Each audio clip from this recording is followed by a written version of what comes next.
Hello there.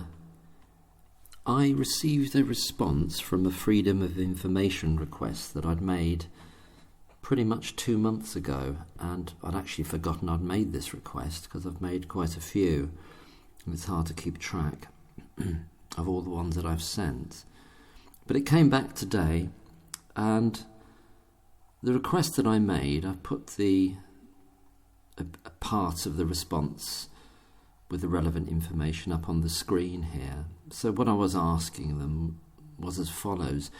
I would like to know the number of formal internal staff grievances that were brought for bullying, i.e. colleagues and or management, bullying from colleagues, bullying from management, whomsoever. An actual formal staff grievance for bullying between 2012 and 2017 inclusive, please.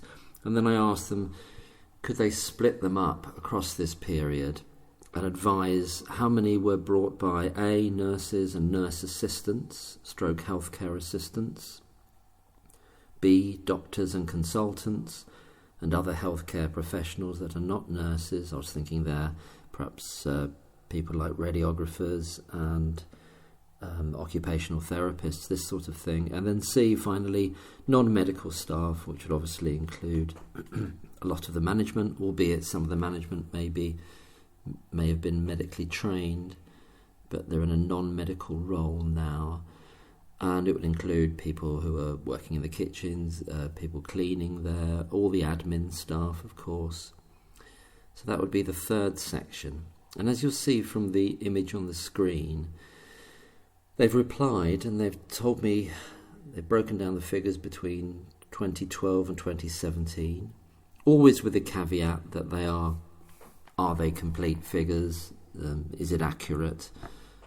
Because of certainly I am of the view that the statistics with regard to mortality statistics on the neonatal unit, I don't trust those figures, any of them that have been sent, and I want to make a longer video about that, but I'm still waiting for some information, responses to FOIs, and also confirmation and explanation of information that they've already sent me, which doesn't really make sense to me. So, and certain supplementary questions I'm asking them in respect of mortality statistics. But going back to this FOI request, we can see here that there's a very consistent 2 every year, apart from 2012, for nurses and nurse assistants, stroke healthcare assistants. That's running all through the period that, pretty much all through the period that Lucy Letby worked there, really, isn't it? I think she started in January 2012, and that it's 2 every year. For doctors and consultants, other healthcare professionals that are not nurses, we've got 1 in 2012, 2 in 2013. It's quite possible that none of those are consultants, but it's hard to tell really, because I did lump them together with other healthcare professionals that are not nurses. But then we've got a complete, and going over the period, so-called indictment period, we've got zeros all the way along. And then for non-medical staff, we've got a very high year in 2013 for 5 of those there. That could be admin staff, people working, as I say, in the kitchens, people cleaning there, all sorts of jobs like that, caretaking work, or possibly security. I'm not sure if they have separate agencies that do that. So just adding up those figures going across for non-medical staff for those 6 years, we've got 10, we've got 13 there, and for the nurses there's 11, and there's only 3 for the doctors and consultants and other healthcare professionals. So it's really clear about, as perhaps you might expect, the lower that you're deemed in status, I suppose, if that's would be the right way to describe it, and certainly the lower your salary, probably, the more likely you're to be a victim of bullying. I know that you need to have a caveat there to say that it's possible that Sometimes somebody brings a charge of bullying, and it's not an honest application, as it were, for a grievance. But I think many are. I'm sure many are. And I wanted to say, when I just got this, looked at this email a couple of minutes ago with the results, as it were, and I thought, well, for somebody to get to the level of bringing a grievance, it's gone pretty far.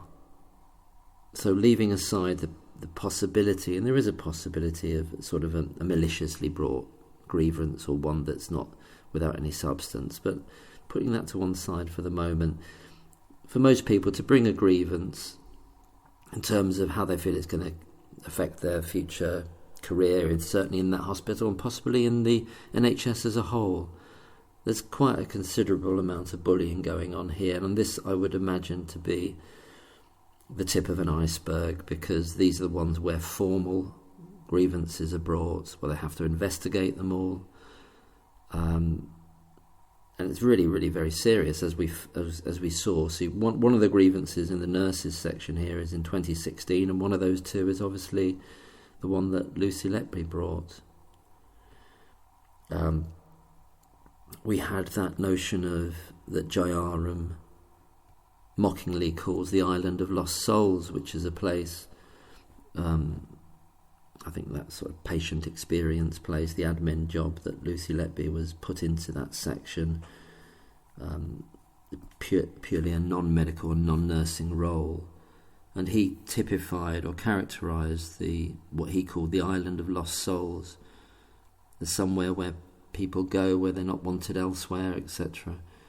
But as I think I've said in other videos, well, I know I have, that I'm imagining that not only Lucy but others on this island of lost souls will likely be bullying victims as well. I'm not sure I completed my point before, but what I was wanting to say is that for every person that brings an actual formal grievance, especially in an organisation like the NHS, there's going to be multiple times that individual that will be experiencing bullying, but they don't want to take it to a formal grievance because they think things will get worse, it will turn against them, they'll be ostracised.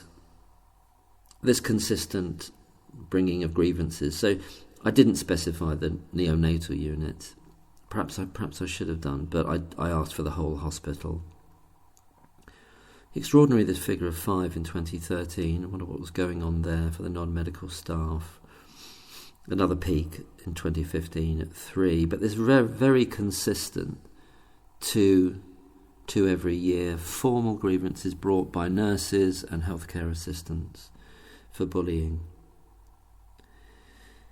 I suppose I could have asked, well, who were the perpetrators of the bullying, but I doubt very much that I would have got much information about that, because that might be specifying people. It's not that I would be asking for names, but it would be like to get a sense of who's doing the bullying. But it's wherever it comes from, it's awful in an employment situation.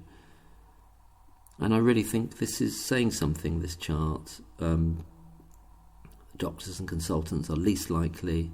It's not to say that it's not impossible for them to be bullied by whomsoever, another colleague, possibly the management, that's true. But you've got these 4 zeros there. They certainly seem either they're not experiencing this kind of treatment as some other people are, or they just wouldn't ever bring it. But I think it's more likely that they very, very unlikely to experience it, and perhaps, and certainly in the case of Lucy Letby, they're more likely to be the the cause of the bullying, the source of it, the people that are doing it. I'm trying to think of another word, but I think I got my message across there, I hope. So anyway, I thought that was interesting. I'd forgotten I'd made this FOI, and I thought I'll leave that with you and see what you think as well. Thanks very much for listening. all the best, and keep warm, take care, bye-bye.